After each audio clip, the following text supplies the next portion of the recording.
Hello friends, मैं शिवम कुमार स्वागत करता हूं आप सभी का आपके अपने यूट्यूब चैनल ज्ञान एक्सपी में।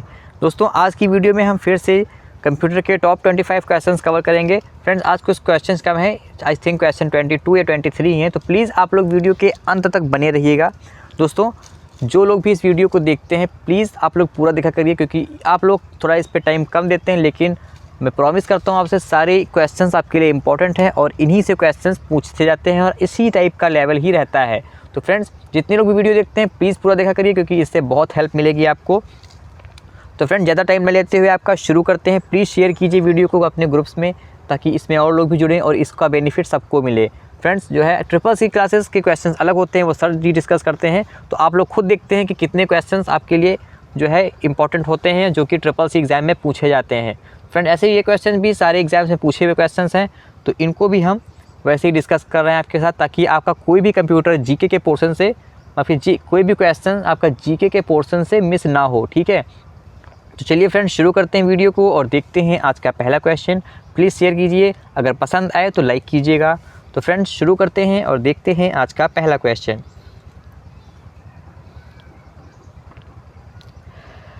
तो फ्रेंड्स, आपका पहला क्वेश्चन है कि माइक्रोसॉफ्ट ऑफिस का निजी सूचना प्रबंधक है। तो फ्रेंड, माइक्रोसॉफ्ट ऑफिस का कौन सा जो है निजी सूचना प्रबंधक है? तो आपके ऑप्शंस हैं आउटलुक, इंटरनेट एक्सप्लोरर, ऑर्गेनाइज़र या एक्सेस। तो बताइए फ्रेंड्स, माइक्रोसॉफ्ट ऑफिस का निजी सूचना प्रबंधक कौन है? फ्रेंड देखिए, सभी इंपॉर्टेंट फ्रेंड फिर से बोल रहा हूँ, प्लीज़ बस आप लोग वीडियो के अंत तक बने रहिए, बोर हो जाया करिए, बाद में देख लिया करिए। ठीक है, तो फ्रेंड्स, अगर आपने चुना है ऑप्शन नंबर ए यानी कि आउटलुक, तो बिल्कुल राइट आंसर है आपका।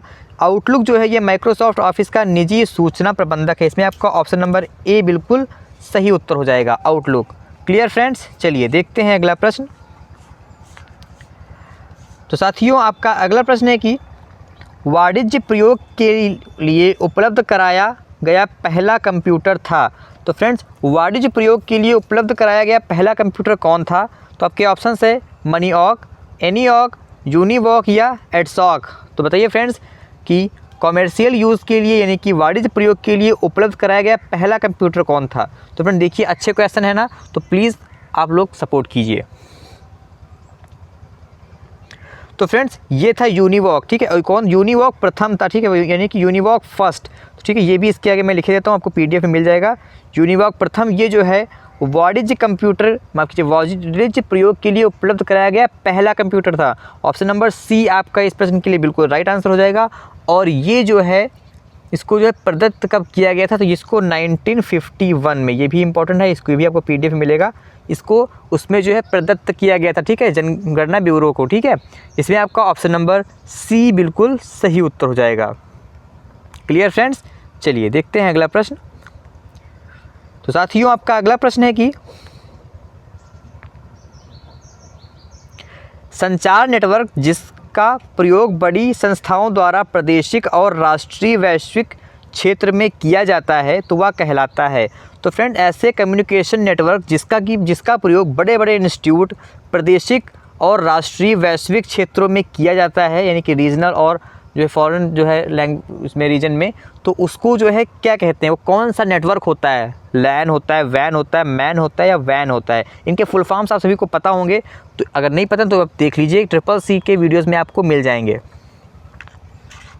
तो फ्रेंड्स, ऐसे क्षेत्र में जिन कंप्यूटर्स का यूज़ होता है उन्हें कहते हैं WAN यानी कि वैन, यानी कि वाइल्ड एरिया नेटवर्क। ठीक है, वाइल्ड एरिया नेटवर्क इसका फुल फॉर्म होता है, और ये जो है बड़े बड़े संस्थाओं और प्रादेशिक और राष्ट्रीय क्षेत्रों में करते हैं। इसमें आपका ऑप्शन नंबर बी बिल्कुल सही उत्तर हो जाएगा। PDF में इसका फुल फॉर्म मैं नहीं लिख रहा हूँ, क्योंकि ये आपको पता है। ठीक है, ठीक है फ्रेंड्स, चलिए देखते हैं अगला प्रश्न। वैसे जो पिछला ऑप्शन था, ऑप्शन नंबर 1 ये वाला LAN, ठीक है, LAN, ये भी इंपॉर्टेंट है, लोकल एरिया नेटवर्क। तो इसके बारे में भी क्वेश्चन पूछता है अधिकतर करके, तो ये भी आप जरूर पढ़िए। ठीक है, आप पिछला वीडियो देखेंगे तो आपको उसमें मिलेंगे इससे क्वेश्चन। ठीक है, तो पूछे हुए थे। चलिए अगला क्वेश्चन है कि निम्नलिखित में से क्या मल्टीमीडिया प्रेजेंटेशन का हिस्सा नहीं है? तो फ्रेंड, ग्राफिक्स, ऑडियो, मेमोरी या कीबोर्ड और वीडियो। तो इनमें बताइए कि कौन सा मल्टीमीडिया प्रेजेंटेशन का हिस्सा नहीं है। अच्छा क्वेश्चन है, बस थोड़ा सा दिमाग लगा लीजिए और आंसर आपको आ जाएगा। तो मेरे प्यारे दोस्तों, भाइयों, आपके इस क्वेश्चन का राइट आंसर अगर आपने चुना है ऑप्शन नंबर सी, यानी कि जो है मेमोरी या कीबोर्ड, तो बिल्कुल राइट आंसर है आपका। ये जो है मल्टीमीडिया प्रेजेंटेशन का हिस्सा नहीं है, ठीक है। ऑप्शन नंबर सी आपका बिल्कुल राइट आंसर हो जाएगा, ठीक है। और अगर कभी ऑप्शन में दे दे ग्राफिक्स, ऑडियो और वीडियो, जो आपके ये ऑप्शंस हैं ग्राफिक्स, ऑडियो और वीडियो, ये किसके हिस्सा है, तो ये मल्टीमीडिया प्रेजेंटेशन के हिस्से हैं, ये आपको याद रखना है। एक से 2 क्वेश्चन मान लीजिए क्या जाता है ना। चलिए अगला प्रश्न। तो फ्रेंड्स आपका अगला प्रश्न है कि एक समांतर संद्वार अधिकतर किस में इस्तेमाल होता है। तो फ्रेंड्स एक जो है समांतर संद्वार, देखिए फ्रेंड्स ये कुछ वर्ड आपको अमेजिंग लग रहा होगा ना, समझ नहीं आ पा रहे होंगे। समांतर संद्वार तो मैं बताता हूँ भाई, भरोसा रखो हम सब करा देंगे आपका। देखिए समांतर संद्वार का मतलब होता है पैरेलल पोर्ट, ठीक है। और इसका बताना है कि यानी कि भिन्न भिन्न प्रकार के पोर्ट इसमें लगाते हैं ना, यूएसबी हो गया और माइक हेडफोन हो, जैक हो गया, ऐसा। तो इसका प्रयोग ज़्यादातर किस में होता है, तो क्या ऑप्शंस हैं मुद्रक यानी कि प्रिंटर, मॉनिटर, माउस या बाह्य भंडारण युक्ति। तो फ्रेंड्स इसमें आपका ऑप्शन नंबर ए बिल्कुल सही उत्तर हो जाएगा। जो है पैरेलल पोर्ट होते हैं यानी कि समांतर संद्वार, ये जो है सबसे अधिक प्रिंटर में यूज़ होते हैं। ऑप्शन नंबर ए आपका बिल्कुल सही उत्तर हो जाएगा, ठीक है दोस्तों। चलिए देखते हैं अगला प्रश्न। ये क्वेश्चन तो बहुत ही आसान है और इम्पॉर्टेंट है, आप भले ही ना पूछा जाए लेकिन पहले बहुत पूछा गया है कि विश्व का सबसे बड़ा नेटवर्क कौन सा है। तो इंटरनेट, इंट्रानेट, देखिए कन्फ्यूज़न, ठीक है। इंटरनेट, इंट्रानेट, VPN और WAN, तो इनमें बताइए कि विश्व का सबसे बड़ा नेटवर्क कौन सा है।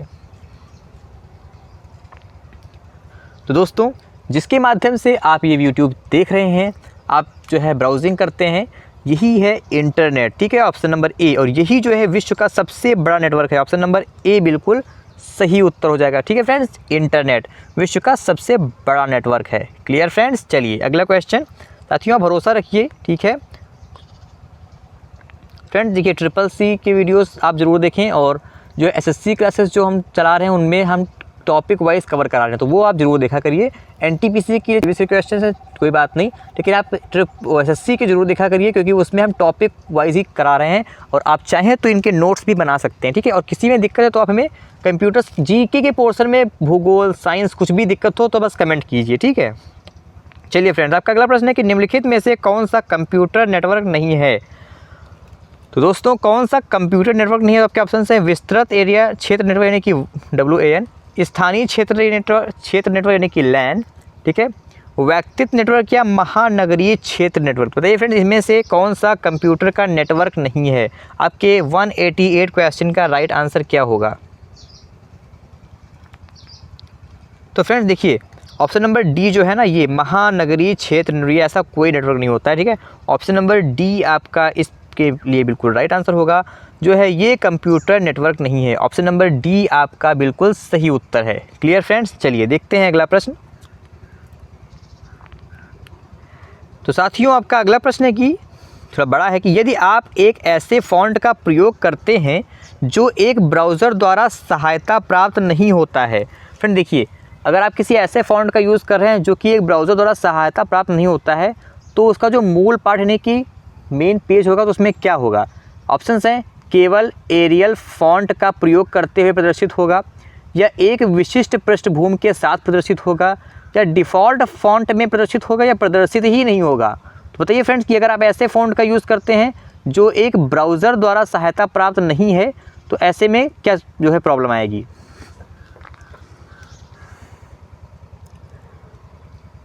तो फ्रेंड्स अगर आपने चुना है ऑप्शन नंबर सी यानी कि डिफ़ॉल्ट फॉन्ट में प्रदर्शित होगा, तो बिल्कुल राइट आंसर है।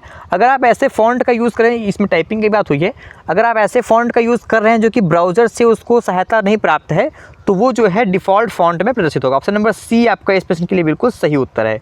Clear friends. चलिए देखते हैं अगला प्रश्न।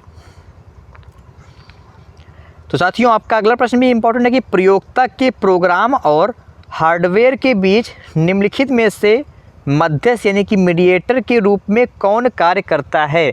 तो फ्रेंड्स बताइए कि प्रयोक्ता के प्रोग्राम और हार्डवेयर के बीच जो है मीडिएटर के रूप में कौन कार्य करता है। आपके ऑप्शन है ऑपरेटिंग सिस्टम, ब्राउज़र, कंपाइलर या एडिटर।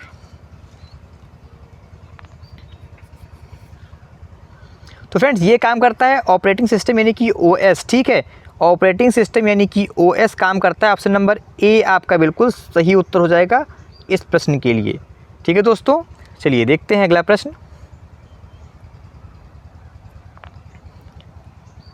तो ये भी क्वेश्चन काफ़ी अच्छा है। प्रश्न है कि ईमेल सिस्टम में कितने प्रकार के अभिग्राहक यानी कि रिसिपेंट होते हैं? तो 3, 4, 1 या 2? तो फ्रेंड्स बताइए कि ईमेल में कितने प्रकार के रिसिपेंट्स होते हैं?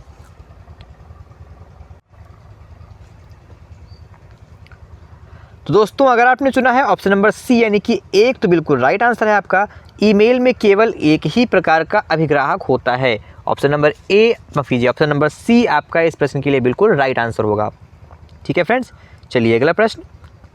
तो फ्रेंड्स ये कुछ है, मैं कई बार डिस्कस कर चुका हूँ कि जो आपकी क्लासेस हैं इसका टाइम टेबल है, ये देखिए ऑनलाइन क्लास टाइम टेबल। ठीक है, NTPC क्लास दोपहर 12 बजे होती है आपकी रोज़ाना।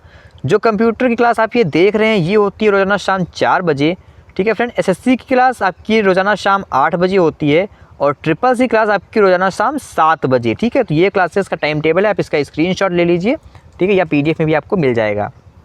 ठीक है फ्रेंड्स, चलिए देखते हैं अगला प्रश्न। तो साथियों आपका अगला प्रश्न है कि अनापेक्षित ईमेल या जंक मेल होता है?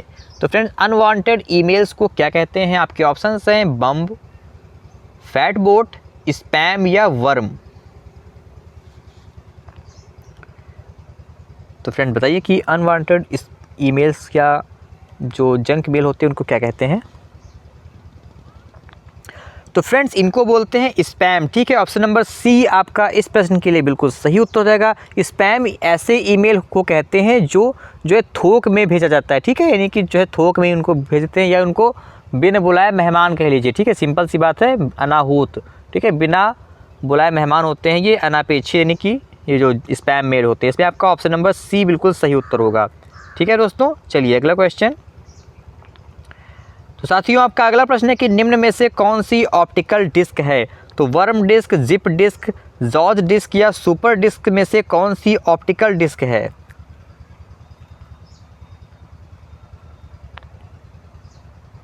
तो फ्रेंड्स अगर आपने चुना है ऑप्शन नंबर ए यानी कि वर्म डिस्क तो बिल्कुल राइट आंसर है आपका। ये जो है आपकी ऑप्टिकल डिस्क है। कौन? Worm disc. देखिए वर्म का कुछ ऐसा होता है, देखिए चलिए WORM। ठीक है, तो W से आपका हो जाएगा राइट। ठीक है, W से आपका हो जाएगा राइट। ठीक है, O से आपका हो जाएगा वंस। ठीक है, R से आपका हो जाएगा रीड। लिख देता हूँ। ठीक है, रीड। और M से हो जाएगा मैनी। तो अगर कभी ऐसे पूछ ले कि वर्म में R का क्या अभिप्राय है या वर्म में M का क्या अभिप्राय है, ठीक है, इनका R का क्या अभिप्राय है, M का क्या अभिप्राय है, तो आप कन्फ्यूज ना होइए, ये आपको PDF में मिल जाएगा। ठीक है, इसीलिए आप जॉब XP सर्च करके PDF से ज़रूर ज्वाइन हो जाइए। ठीक है, टेलीग्राम पे, या लिंक डिस्क्रिप्शन बॉक्स में, उससे भी आप ऐड हो सकते हैं। ठीक है फ्रेंड्स, चलिए देखते हैं अगला प्रश्न। तो साथियों आपका अगला प्रश्न है कि निम्नलिखित में से कौन सी एक मोबाइल ऑपरेटिंग प्रणाली नहीं है? तो कौन सी एक मोबाइल ऑपरेटिंग सिस्टम नहीं है? तो आपके ऑप्शन है Windows NT, Windows XP, Brew OS या सिम्बियन OS यानी कि ऑपरेटिंग सिस्टम। ठीक है, OS।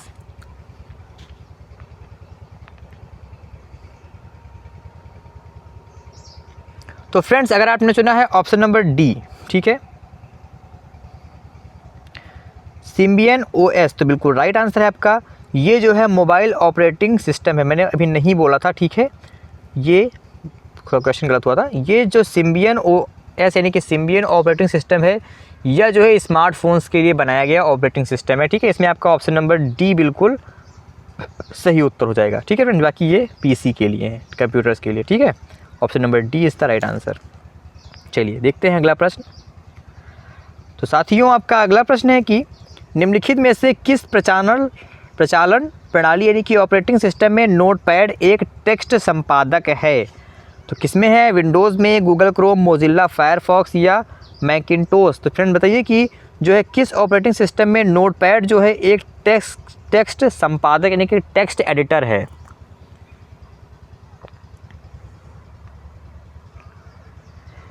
तो फ्रेंड्स अगर आपने चुना है ऑप्शन नंबर ए यानी कि विंडोज़, तो बिल्कुल राइट आंसर है आपका। विंडोज़ में जो है नोटपैड एक टेक्स्ट एडिटर है। ऑप्शन नंबर ए आपका इस प्रश्न के लिए बिल्कुल सही उत्तर हो जाएगा। क्लियर फ्रेंड्स, चलिए देखते हैं अगला प्रश्न। साथियों अब तो प्लीज़ वीडियो को एक बार लाइक कर दीजिए, शेयर कर दीजिए।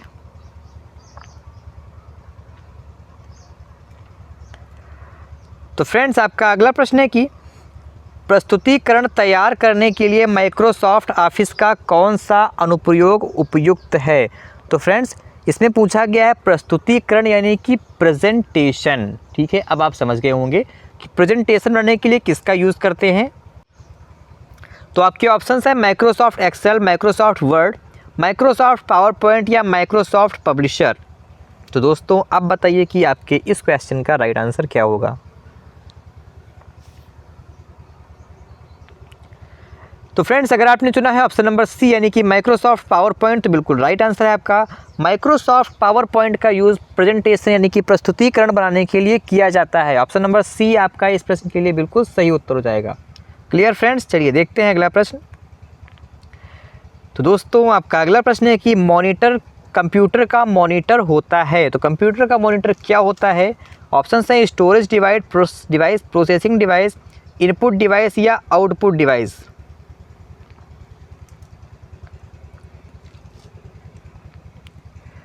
तो फ्रेंड्स जो कंप्यूटर का मॉनिटर होता है ये होता है एक आउटपुट डिवाइस। इसमें आपका ऑप्शन नंबर डी बिल्कुल सही उत्तर हो जाएगा।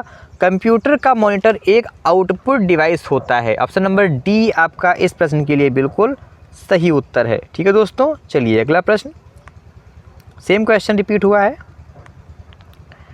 तो दोस्तों आपका अगला प्रश्न है कि इंटरनेट में किस टाइप के स्विचन का प्रयोग किया जाता है। तो परिपथ यानी कि सर्किट, टेलीफोन, पैकेट या टेलेक्स। तो बताइए कि फ्रेंड्स कि इंटरनेट में किस टाइप के स्विचन का प्रयोग किया जाता है। तो फ्रेंड्स अगर आपने चुना है ऑप्शन नंबर सी यानी कि पैकेट, तो बिल्कुल राइट आंसर है आपका। इंटरनेट में पैकेट स्विचन का प्रयोग होता है। ऑप्शन नंबर सी आपका इस प्रश्न के लिए बिल्कुल सही उत्तर है। ठीक है दोस्तों, चलिए अगला प्रश्न। तो दोस्तों आपका अगला प्रश्न है कि डैश द्वारा, ध्यान से देखिएगा प्रश्न को, कि डैश द्वारा एड्रेसिंग योजना को प्रयोग किया जाता है। ठीक है, डैश द्वारा, तो किसके द्वारा एड्रेसिंग योजना को प्रयोग किया जाता है जिसे URL के नाम से जाना जाता है, जो यह बताता है कि वेब फाइल कहाँ पर है। तो बहुत अच्छा क्वेश्चन है ना। तो बताइए कि ऐसी कौन सी जो चीज़ होती है जिसके द्वारा एड्रेसिंग योजना का प्रयोग होता है, जो URL के नाम से भी जानते हैं, उसे जो है URL के नाम से भी जानते हैं, जो कि यह बताता है कि वेब फाइल कहाँ है। तो आपके ऑप्शन हैं जावा स्क्रिप्ट, वर्ल्ड वाइड वेब यानी कि WWW, ठीक है, XUL या स्ट्रिंग।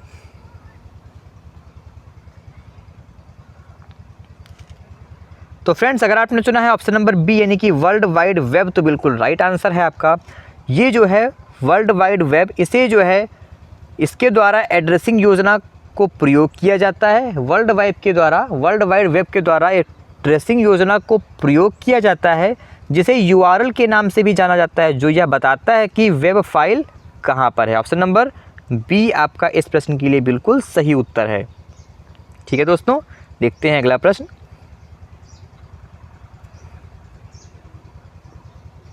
साथियों आज की वीडियो में इतना ही। दोस्तों टाइमिंग मैंने बता दी है कि SSC की क्लास 8 बजे, ठीक है, जो आपकी NTPC क्लास है, ठीक है, NTPC की क्लास ये जो है आपको दोपहर 12 बजे, कंप्यूटर क्लास आपको 4 बजे मिलेगी जो देख रहे हैं, और SSC की क्लास रोज़ाना शाम 7 बजे। ठीक है, तो फ्रेंड्स ये जानकारी आपके लिए इम्पोर्टेंट है। सभी क्लासेस देखिए, मिस ना करिए फ्रेंड, भरोसा रखिए। ठीक है, सब हम प्रीवियस के क्वेश्चंस ही आपके साथ डिस्कस कर रहे हैं। तो दोस्तों आज की वीडियो में इतना ही। अगर आपको वीडियो पसंद आई हो तो प्लीज़ सभी लोग लाइक करके जाएं। प्लीज़ फ्रेंड्स वीडियो को लाइक कीजिए, शेयर करना ना भूलें दोस्तों के साथ में, उनको भी बताइए। तो फ्रेंड्स अब हम मिलते हैं आपसे नेक्स्ट वीडियो में। अब नेक्स्ट क्लास आपकी SSC की आएगी, उसके बाद में SSC क्लास, तो ये दोनों क्लासेस आप ज़रूर देखें, बहुत इंपॉर्टेंट है। तो फ्रेंड्स मिलते हैं नेक्स्ट वीडियो में, तब तक के लिए अपना ख्याल रखिए। Take care friends.